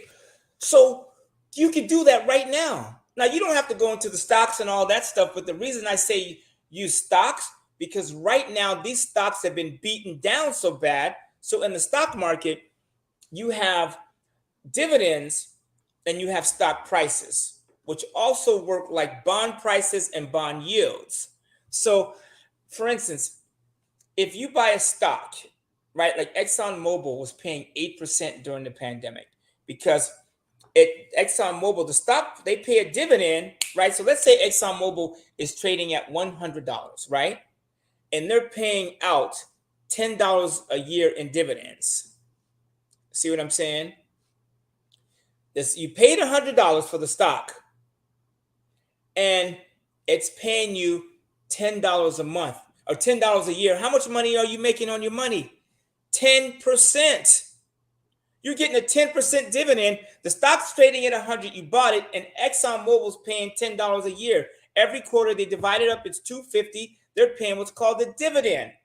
So the reason I tell people to buy stocks is you can buy stocks, borrow money against them to get cash to flip while it's paying you a dividend. So you can buy the stock, ExxonMobil. I'm not telling you to buy ExxonMobil, but I'm just saying, well, buy something that's paying a dividend, right? Like JP Morgan was one of my favorite stocks. You buy the stock, it's paying you a dividend, then you can borrow money against it to invest and flip. And here's the other thing. So ExxonMobil, let's say, is trading at $100. You bought it at $100, and you're getting $10.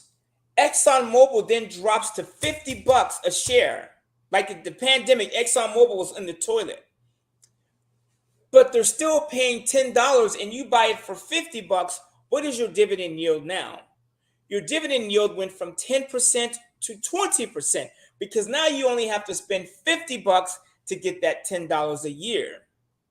And so by buying the stocks, you get the dividend while you're waiting for it to grow, and you can borrow money against it. You see what I'm saying? That's what I'm talking about.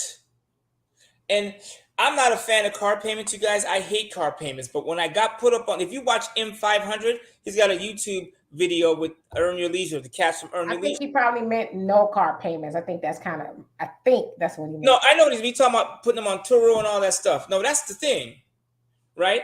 So you can pull money out and you can put it to work. Some of you guys have money sitting in places.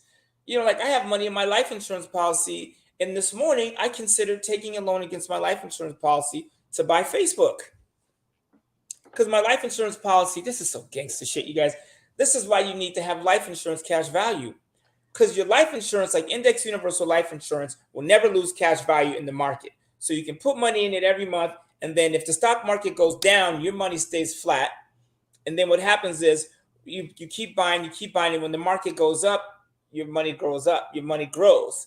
With life insurance, you can borrow money against it. Let's say it's going to cost you 5% to borrow money from yourself. Can you explain the borrow the money against part? Because Arson had that question. Yeah, so how it works with life insurance, you have what's called cash value. And you guys, this is why rich people use life insurance. They buy life insurance and they stuff cash into it. Like today, they took $1,000 out of my account. I was irritated, as I am every month when they pull it out, because I needed that for something else.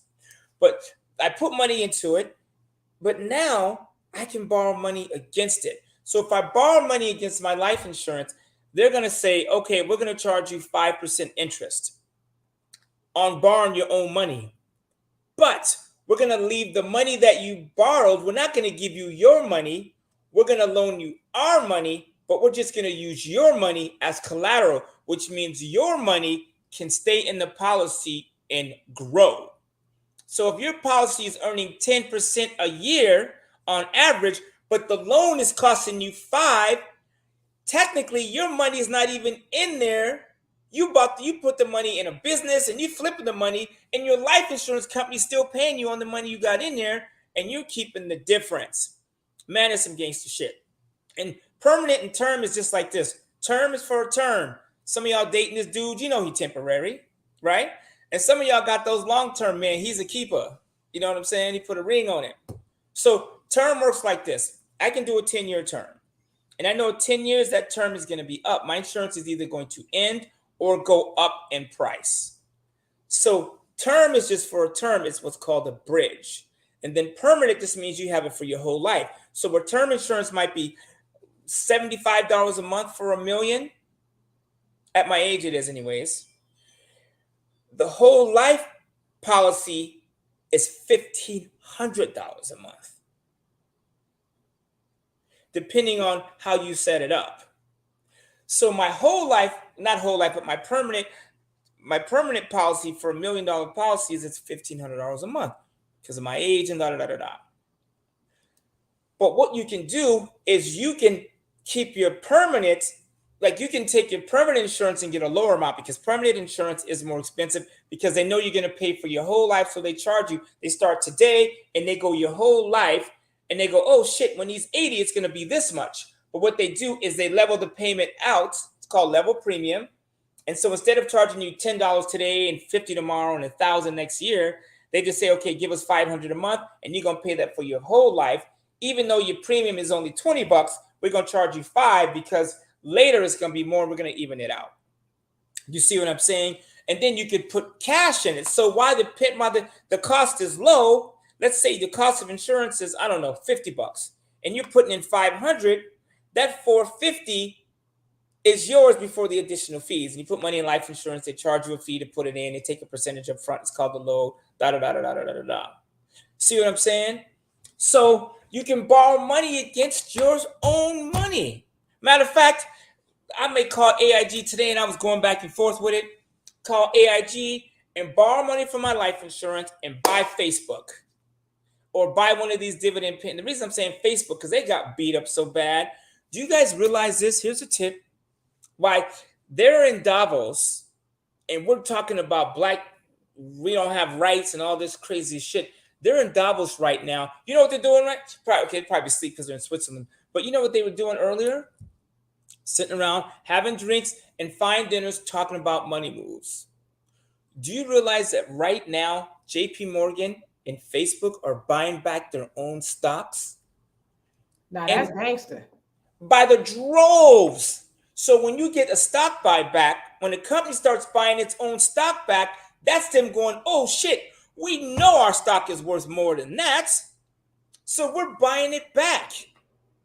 But you ain't gonna hear that shit if you swing low in, and sweet cherrying it, and you bitching about your race and making every excuse under the book to not do shit, you ain't gonna hear that stuff. And you guys, that shit is on CNBC. Every day they talk about this. Oh, so and so just bought Elon Musk, Tesla. They're buying their stock back right now. Like Elon Musk is buying Tesla stock because it's at $600 when it used to be $1,200. And so Elon's getting killed because he's trying to buy Twitter, and Elon is the sexual harassment, which is whatever. I'm not going to get involved in that. I wasn't there. I didn't see him do it. But his stock is $600, and he knows it's worth $12. So he's having supply chain issues in China. He's dealing with all this stuff. But man, if Elon and Mark Zuckerberg and Jamie Dimon are buying their stock back, don't you think you should be buying their stock too? Think about it. They are, and yeah, the crash is coming. You guys, the crash, let me tell you what. Shit, the crash is here. It's here. Right now, you're sitting in your car, and there is a car coming around the corner, and it's about the crash is coming. And let me tell you why I know the crash is coming. And it's the crazy part. If we just sit here and watch the money, give it an hour a day, watch CNBC. And they got a lot of black people on there too, by the way. Bloomberg too. Black people everywhere. Just give it an hour a day and watch what they're talking about. Yesterday, they announced that home sales, home builders, the building is down 16% from last April. Down 16%. Mortgage companies are laying off. I have a buddy in the mortgage industry goes, Walter, it's slow as molasses up in here. I'm thinking about getting into psychology or something. So the real estate market, what happened, the interest rates were 3%. You bought that new house and you signed on to buy it, and now they're finished with the house and interest rates are 6%. And you can't afford the house, so the builder's stuck with it. Sooner or later, those houses are going to be sitting on the market, and people can be able to buy them. You'll be able to go in and buy a new development that was selling for $600,000. You'll be able to buy it for $350,000, $400,000. You see what I'm saying? You'll be able to do that. But you have to, this is why I tell people, get your credit right. Go to selfinc.com and pay yourself every month. Go to First Premier, go to Orchard. These are some shitty companies, but they will give you credit. Go to Synchrony. Synchrony will give you PayPal. For those of you who use PayPal, they are really friendly with giving you lines of credit. PayPal will give you a line of credit that you can use to buy things. Like if you go to Facebook and you buy something in a marketplace, or you go to pay for your advertisement, they will let you use your PayPal credit line to pay for advertisement. And I didn't know that until, was it last week? Oh, I know what it was. This lady came to my house and bought a car for me at 1 a.m. True story. Woke me up, bought a car for me. And then she was like, oh my God, I don't have the money. I was like, oh no, chick, we're going to work this together. And then her Venmo, Cash App, none of that shit worked. And I go, do you have PayPal? She goes, yeah. And she PayPal'd me the money. And then when I went, I was like, okay, before I give you the keys, let me make sure I got the money. Okay, ding, ding. PayPal showed up and I instantly moved it to my bank, right? So she changed her mind. It was too late. I got a notification that says, apply for PayPal credit. I didn't even know they did it. And I applied for it, and instantly they gave me a line of credit, which I have used twice in my business already. The point I'm making, you guys, if you build your credit right now, because the crash is coming, and what these banks are going to start doing is they're going to start making, and this is really shitty, but they're going to start making getting credit easier. CNBC, they were saying that what the lenders are going to start doing is making the rates, turning them into variable rates. So now instead of paying a 6% interest rate, you can do a 4%, but it will be variable, right? So I don't know. I mean, okay. Oh, I actually meant to. I'm sorry about that. No, that's cool. I mean, I get it. We're going to get the diversions. You know, black people, that's why you poor as fuck. Like, God. I accidentally put that comment up. No, that's cool because I want to see those too. I mean, like, man, right now I'm dropping knowledge. I charge people fortune for this information. Take the shits and run with it. Like, get your credit, even if you got the worst credit. Like we used to joke in hip hop that my credit score is lower than my body weight, right? So, and it was a joke. And when I was rebuilding Kanye's West credit, his credit was never fucked up, but when I was building it, we used to just joke about it. And I remember building this dude's credit, building Kanye's credit. And I remember doing what I'm telling you to do. Take a chunk of money, put it somewhere, and borrow money against it. Some of you guys have banks, right? And your bank, you got money in the bank, but you don't have a line of credit with them. That's ridiculous. You got a bank account at Arrowhead Credit Union or Navy Federal. You got money in there. Ask them to borrow money or use your money as collateral. And then you flip that money. That's what I did with Navy Federal. I opened an account and they gave me a car loan. And man, here's another move you guys could do. Some of you guys have Capital One. Capital One, they send you notices in the mail all the time. Refinance your car loan. And I used to throw those away. And last week I opened it. I was like, all right, I'm gonna try it. So I went to Navy Federal, I bought my truck, and I bought it for 34. Navy Federal was like, here's 56. The rest is history. And so then, not Amazon, Capital One said we will refinance your car loan, and they reduced my interest rate by 4 points. Dropped my payment by 200 something bucks. But the reason I tell you that is because I was paying attention. I used to throw that shit away from Capital One, and then I decided to raise my self-esteem. Go, you know what? If they deny me, it's an inquiry. By the way, you can call your credit bureaus and say, I don't recognize this inquiry. Can you please remove it? And then in the Filipino voice, they'll say, I'm sorry to hear that, sir. May I assist you? Like, no, don't assist me. Just remove it. Is it fraud? I don't know. I don't recognize it. Can you please remove it? I don't recognize it. And after 4 or 5 times, she will remove it. And so I thought if PayPal declines me, I'll just not recognize. It's kind of shady. Actually, it's very shady, right? But I learned this shit on YouTube. And so I raised my self-esteem. I applied for the credit. They gave me the credit. So now my car payment's down a few $100. Interest rate's down 4%. And so now Navy Federal is paid off. And so when I called Navy Federal, I was like, you got your money? She said, yeah, we got the money. Mr. Coulter, do you need another car loan? Yes, I do. But I'm looking for it, right? See what I'm saying? Because my girlfriend wants a Tesla. So here we go again. We can get a Tesla for 35, 40 grand. Navy Federal will give us 60,000 bucks. We'll take the whole 60. You understand what I'm saying? Take 20, put it to work, and then go to Capital One and say, hey, can you pay this car off and refinance it, lower the rate? And boom, now she's got her Tesla. We got 20 grand to work with, and she stops complaining so much about not having one. You see what I'm saying? And then it's done. And that, you guys, you could do with no money. My 19-year-old kid, Tommy's not my kid. I feel like it. He's 19 years old. He found a car on my website. He is giving Navy Federal the VIN number. We don't even own the car yet. You could do this. You don't even have to own the car. He just identified the car. He's giving Navy Federal the VIN number. He's going to apply for the loan. They approve the loan. They will cut him a check. We don't even have the car.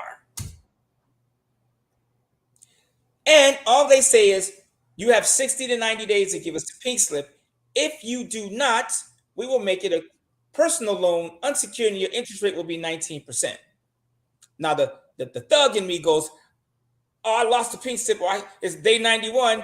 That loan is 19%, but what do I have free and clear in my driveway? A car that has no loan against it because I still have the pink slip, which means I can go out and borrow money from that car again with the pink slip I have in my hand. Now I got 2 car loans on the same car, and I got money. I'm flipping, buying candles, cars, bras, panties to flip to women, or whatever you want to sell. I say bras and panties because that's popular. Victoria's Secrets is one of the most successful brands. How come every time you go to a mall, you see Victoria's Secrets? And they got big section, little section. They got the Lizzo section. They got everybody section up in here. So Why not do that? Some of you women are, you understand, like, as a woman, man, I tell you, I couldn't be a fine woman. Man, I'll be doing it all. Anyways.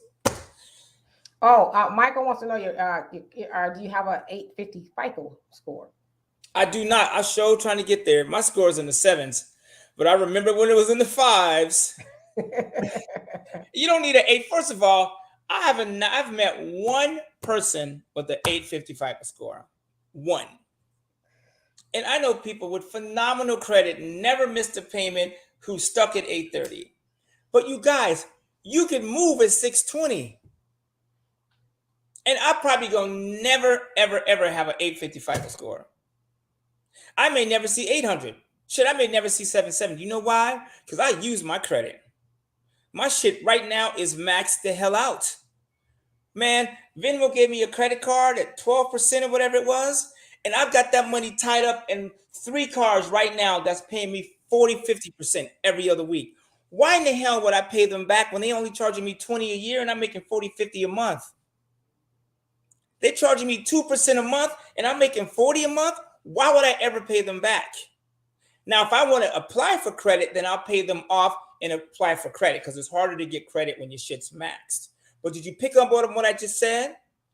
Some of you got credit cards. Some of y'all to my right, some of y'all to my left.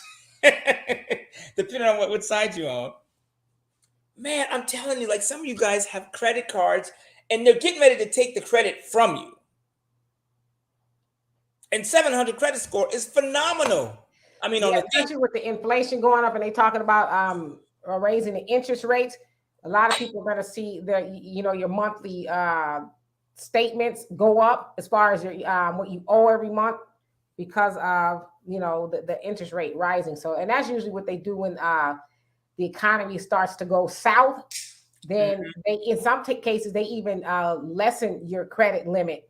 So let's say you have a $5,000 credit card and you might be at a $3,000 balance. They might bring it down to like 3,500, and then that also messes up your debt to income ratio as well. So yeah, and let me end on some of these notes that I take down because I want to go back to our original issue about black. Well, brother, I got somewhere to be at 7 o'clock. Yeah, no. So we got 60 seconds. So here's what I would say because we started out talking about the annihilation of black people. One, it's our health. We got to start eating better. I'm not saying you got to do all fruits and vegetables, but just try it. You guys know what is a good meat substitute? Mushrooms. Not shiitake. The regular mushrooms, the other mushrooms are not only good for you, they are a meat substitute by far. Number one, right? Start watching CNBC, you guys. There's so much information on there. You can learn this stuff. Teach your kids about money. Do you understand what I'm saying? And then make sure your kids, they are prepared when they go out into the jungle, right? And in the words of Jesse Jackson, civil rights over civil. And what he meant is with money comes power. You understand what I'm saying, you guys? Let's treat ourselves equal. And let's stop using God as an excuse not to do shit. Because if Jesus came back today, whoever you believe in, most of y'all ain't even going. So I don't know why y'all keep talking that shit. God and money is God. Man, miss me with that shit. Some of y'all can't even afford to go to your own churches. I went to my sister's church in Florida. I was like, ooh, I can't afford to go to this church. They pass the bucket too many times. So stop. We need to be equal, right?